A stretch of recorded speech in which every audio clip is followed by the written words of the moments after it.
आशा करता हूं आप सब बहुत अच्छे होंगे। मेरा नाम है सिद्धांत अग्निहोत्री। स्टडी ग्लोस पे आपका बहुत बहुत स्वागत है। दोस्तों, ये एक बहुत बड़ी डेवलपमेंट सामने आई है। किम जोंग उन जो है वो KCN यूनिवर्सिटी, जो इनकी डिफेंस यूनिवर्सिटी है, वहाँ पे लेक्चर दे रहे थे। मैंने बहुत सारे लेक्चर्स लिए नॉर्थ कोरिया पे, और उन्होंने कहा कि अगर कोई देश हमारे ऊपर आंख उठा के भी दिखेगा तो हम उसकी आंखें नोच लेंगे। साथ ही साथ सबसे बड़ी बात कि आज के ज़माने में आपको युद्ध के लिए तैयार होना पड़ेगा। तो मेरे प्यारे वासियों, युद्ध के लिए तैयार हो जाओ। ये नॉर्थ कोरिया की स्टेटमेंट आई है। अब इसका क्या रिलेवेंस है, देखिए। यह है नॉर्थ कोरिया, ये नाम का ही देश है। दादाजी किम इल संग, ठीक है, किम जोंग इल पिताजी। 2011 में पिताजी का देहांत हुआ। किम जोंग उन आए, जो कि सबसे बेटर हैं, क्योंकि इनके पिताजी बहुत पागल थे। इनके दादाजी ठीक थे, लेकिन इनके जो पिताजी थे वो एकदम ही शैतान थे। और किम जोंग उन, आप विश्वास नहीं करेंगे, बट फिर भी क्वाइट बेटर है, पढ़े लिखे इंसान है। और इतने ज़्यादा एग्रेसिव तो हैं नॉर्थ कोरिया में, मतलब एग्रेसिव, लेकिन इतना ज़्यादा एग्रेसिव नहीं है जितना ही है जितने इनके पिताजी थे। तो अब क्या है कि नॉर्थ कोरिया में आपको पता है कि भयानक डिक्टेटरशिप है पूरी दुनिया में। पूरी दुनिया में सबसे बड़ा डिक्टेटर आपका किम जोंग उन है। अब ये देख रहे हो ना, ये वाला देश, ये है रशिया। नॉर्थ कोरिया छोटा सा बॉर्डर रशिया से शेयर करता है, और इधर थोड़ा आगे चले जाओगे व्लादिवोस्तोक है। सितंबर 2023 यानी कि आज से 6 महीने पहले बड़ी फेमस ट्रेन जो कि किम जोंग उन की है, वो फ्लाइट से ट्रैवल नहीं करते, वो ट्रेन से ट्रैवल करते हैं, ठीक है, हम सबकी तरह है। तो बड़ी फेमस ट्रेन है उनकी, एकदम बुलेट प्रूफ, और एक एक एम्यूनिटीज, बड़ी स्लो चलती है वो, बहुत स्लो। 1950 में इस ट्रेन का आविष्कार हुआ था। ट्रेन के अंदर 2 मर्सिडीज है जो कि बिल्कुल आर्मर्ड है, कि अगर कहीं पे हमला होता है तो ये भाग जाए। तो उस ट्रेन से जो है वो गए, कहाँ गए? रशिया। रशिया के फार ईस्ट में, मुलाकात कहाँ हुई नहीं पता, लेकिन रशिया में मुलाकात की, पुतिन से मुलाकात की। और बाद में ये खबर सामने आई कि वेपन्स जो है नॉर्थ कोरिया रशिया को देगा, और 110% देगा, क्या दे ही रहा होगा, ठीक है। अब जब ये हुआ तो फिर हड़कंप मच गया। अरे बाप रे बाप, ये क्या हो गया? व्लादिमीर पुतिन जो हैं, अगर नॉर्थ कोरिया, मतलब एक डिक्टेटर दूसरे डिक्टेटर की मदद ले लेगा तब तो तबाही हो जाएगी।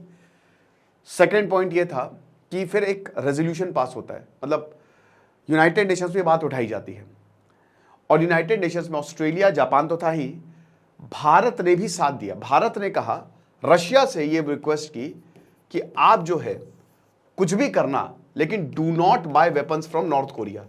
ये डिजास्ट्रस साबित होगा। तो अभी तक इसकी कोई पुष्टि नहीं कि रशिया ने नॉर्थ कोरिया की मदद ले ली ही होगी, मुझे ऐसा लगता है, ठीक है ना। वो बात तो पर्दे के आगे जो हो रही है, बट पर्दे के पीछे जो होता है वो तो अब यहां पे ये बात हुई। अब देखिए, जापान, आपको पता है कि जापान डायरेक्ट थ्रेट है, ठीक है। नॉर्थ कोरिया से जापान को डायरेक्ट थ्रेट है। तो जापान को पता है, देखिए जापानी जो है ना, मैं आपको बता दूं कि जापान एक ऐसा देश है, अगर वो अपनी पे आ गया तो खेल खत्म है। ऐसी की तैसी कर देगा, इतना मारेगा कि छुपने की जगह नहीं मिलेगी। यही कोरियंस को जापान ने पूरे दुनिया को हरा दिया था। तो जापानी एक सोया हुआ शैतान है जिसको हमको नहीं जगाना है। तो जापान को इस समय, जापान पीसफुल रास्ते पर, वहां के लोग बहुत जबरदस्त है। आज भी अगर आप देखो तो जापान इकोनॉमिकली डोमिनेट करता है पूरी दुनिया में, और भारत में भी मैक्सिमम प्रोडक्ट्स जापान के हैं, ठीक है ना। और जापान के प्रोडक्ट्स रिलायबल हो तो वहां के लोग ही ऐसे हैं, उन्होंने अपनी एनर्जी को चैनलाइज कर दिया, है ना। तो अब यहां पे अमेरिका रक्षा करता है जापान की, भारत का बहुत अच्छा दोस्त है जापान, बट भारत के नॉर्थ कोरिया से बहुत अच्छे रिश्ते नहीं है। तो भारत हर हाल में जापान का साथ देगा। रशिया से भारत के बहुत अच्छे रिश्ते हैं, तो रशिया को हम बोल सकते हैं, नॉर्थ कोरिया को कुछ नहीं बोल सकते। और इससे पहले भी रशिया, क्योंकि नॉर्थ कोरिया की मीडिया में बहुत चला कि ये तो ऐतिहासिक है, ये तो मतलब कहते हैं ना कि गजब ही हो गया, महान हो गया, भगवानी, मतलब एक भगवान तरीके से दिखा रहे थे। तो मैं आपको यहां पे क्यों बता रहा हूं, क्योंकि इसके बाद नॉर्थ कोरिया में किम जोंग उन स्टेटमेंट देते रहते हैं, लेकिन उनके स्टेटमेंट का एक वैल्यू होता है, जो भी कहिए, क्योंकि वो लीडर है इस समय। तो अब क्या है कि ये तो चलो रशिया और नॉर्थ कोरिया साथ में है, बट रशिया वॉर में भी है यूक्रेन के। नॉर्थ कोरिया, साउथ कोरिया को और जापान को हमेशा थ्रेट है नॉर्थ कोरिया से। वो मिसाइल मारता है तो कभी जापान के ऊपर से जा रही है, कभी साउथ कोरिया के ऊपर से जा रही है, अलार्म बजते हैं। और ये कहना कि हम वॉर में हैं और आप तैयार रहो वॉर के लिए, ये डेंजरस है, समझ रहे हो। अमेरिका जो है, अमेरिका ने वॉर्न किया है, सैंक्शंस लगाए हुए 2003 से लेकर 2019 तक। अगर सैंक्शंस की बात करें तो 1970 तक सैंक्शंस लगाए गए थे, उसके बाद थोड़ा रिलैक्स हुआ था। बिल क्लिंटन जब आए थे तो उन्होंने काफी कुछ किया था, मतलब नॉर्थ कोरिया में थोड़ी मदद भी दी थी। अभी भी अमेरिका मदद देता है। आपको पता नॉर्थ कोरिया पैसे कैसे कमा रहा है? नॉर्थ कोरिया कैसे पैसे कमाता है? नॉर्थ कोरिया में सब सरकारी जॉब में है, ठीक है, और बहुत मुश्किल है वहां पे जीना। गरीबी बहुत ज्यादा है। जो अमीर है वो चाहता है ऐसे ही रहे, क्योंकि वो तो अपना लग्जरी जो है, वो जो बिल्डिंग है खाली नाम की है। तो यही खेती करके हो गए। और यहाँ पे आपका जो एक ग्रे मार्केट जिसको बोला जाता है कि कुछ इधर उधर का सामान बेच दिया, शॉप लगा ली, तो वहाँ के लोग इसी तरीके से जो है वो गुजर बसर करते हैं। साथ ही साथ पीडीएस भी यहाँ पे सरकार भी मदद करती है, लेकिन वो खाली कहने को है। अमेरिका भी नॉर्थ कोरिया को एड देता है, आपको पता है? अमेरिका भी फूड एड तक कई बार दे देता है नॉर्थ कोरिया को, क्योंकि नॉर्थ कोरिया में भाई अल्टीमेटली अगर लोग मरेंगे तो क्या होगा? तो जो भी अमेरिका मदद के लिए आगे तो आता ही है, तो नॉर्थ कोरिया की कई बार मदद करता है, ठीक है ना। लेकिन तो हाँ, तो फिर ठीक ठाक रहा रिश्ते। फिर 2003 से लेकर 2019 तक पूरी तरीके से सैंक्शंस लगा दिए कि भैया हम तुमसे कोई बात नहीं करेंगे, ठीक है ना। सैंक्शन है सब तरीके से। 8 बिल पास हुए स्पेशली नॉर्थ कोरिया के लिए, ठीक है ना। ये चीज हुई है। क्यों?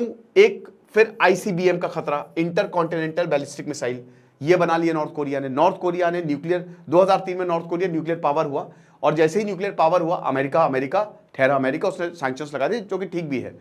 तो आईसीबीएम मतलब एक कॉन्टिनेंट से दूसरे कॉन्टिनेंट में मिसाइल जा सकती है। अब ये बनी है नहीं बनी है वी डोंट नो, बट हाँ कोरियंस है तो आप इनके ऊपर भरोसा कर सकते हो। खून एक ही है। साउथ कोरिया डेवलप हो गया, नॉर्थ कोरिया नहीं डेवलप हो पाया, बट खून तो एक ही है ना। तो यहाँ पे औरतों को बहुत राइट्स, आपको ये भी बता दो कि यहाँ पे काफी औरतों को अच्छे खासे राइट्स दिए गए हैं। साथ ही साथ यहाँ जो कुछ भी आप पढ़ो ना पढ़ो, पढ़ाई पे बहुत फोकस किया जाता है नॉर्थ कोरिया में, बहुत ज्यादा। आपको पढ़ना ही पढ़ना है। क्यों? क्योंकि जो भी पढ़ के आते हैं ना उनको इसी साइंटिस्ट में, क्योंकि बाकी तो कहीं मदद मिलती नहीं है, तो साइंटिस्ट बनो, रिसर्च करो, वेपन्स बनाओ, इन्हीं सब में। जो केसीएन यूनिवर्सिटी की डिफेंस यूनिवर्सिटी है, तो आप ये तो मान सकते हैं कि इन्होंने कुछ वेपन तो बनाया है, बट ये इंटरकॉन्टिनेंटल बैलिस्टिक मिसाइल ये नहीं पता। टेस्ट तो इन्होंने किया है, और ये पाकिस्तान या चाइना की तरह गीदड़ भक्की भी नहीं देता है, तो इन्होंने कुछ ना कुछ तो बनाया है, नो डाउट। तो अमेरिका को डर है कि कहीं ऐसा ना हो कि एक कॉन्टिनेंट से दूसरे कॉन्टिनेंट तक मिसाइल चली जाए। नॉर्थ कोरिया एक न्यूक्लियर स्टेट है, और इसलिए पूरी दुनिया अभी वैसा अमेरिका उस तरीके का इनके ऊपर नहीं ले रहा है जैसे ईरान के ऊपर लिया हुआ है, या ईरान के ज़्यादा जो हमले किए हुए हैं, वैसा अभी नॉर्थ कोरिया के साथ बिहेवियर जो है वो नहीं कर रहा है, क्योंकि एक न्यूक्लियर स्टेट है। तो एक डर का माहौल है ऑलरेडी पूरी दुनिया में कि हाँ भाई नॉर्थ कोरिया के पास न्यूक्लियर वेपन है, तो अगर ये कुछ कह रहा है तो उसको सीरियसली लेने की ज़रूरत है। समझ रहे हो? तो ये बड़ी बात है, क्योंकि इस समय हम ऑलरेडी वॉर में हैं। रशिया का नॉर्थ कोरिया के साथ आना, चाइना ऑलरेडी नॉर्थ कोरिया को सपोर्ट करता है, तो अगर ऐसा होता है तो फिर भारत के लिए भी चिंता है और पूरी दुनिया के लिए भी चिंता है, क्योंकि कई बार नॉर्थ कोरिया मिसाइल मारता है, कई बार, हर महीने महीने में एक दो बार तो ऐसा कर ही देता है, टेस्ट वेस्ट कर लेता अपनी न्यूक्लियर मिसाइल, जो एकदम से जापान के ऊपर देते तो रेड अलर्ट सिस्टम। अभी जब पिछली बार उसने टेस्ट किया था 2 महीने पहले, तो रात को सुबह 8 बजे सब सो रहे तो एकदम से जो है ऐलान बजता है, ठीक है, बोला अरे बाप रे, तो रेड अलर्ट जो है वो हर जगह घोषित होता है कि भाई सब बंकर में चले जाओ, बहुत मुश्किल होने वाली है, राइट। तो ये है, बाकी जो भी होगा हम आपको बताएंगे, बट ये इस समय सिनारियो है कि अगर इसने कुछ बोला है तो we better take it seriously, और उसको ऐसे नहीं जाने दे सकते। हालांकि कई बार इसे डराने के लिए भी बोला जाता है, ठीक है, कि हम ये कर देंगे, हम वो कर देंगे, हम साउथ कोरिया को मार देंगे, बट इस बार सिचुएशन थोड़ी अलग है। कुछ नहीं, पढ़ते नहीं। दिस इज सिद्धांत अग्निहोत्री साइनिंग ऑफ।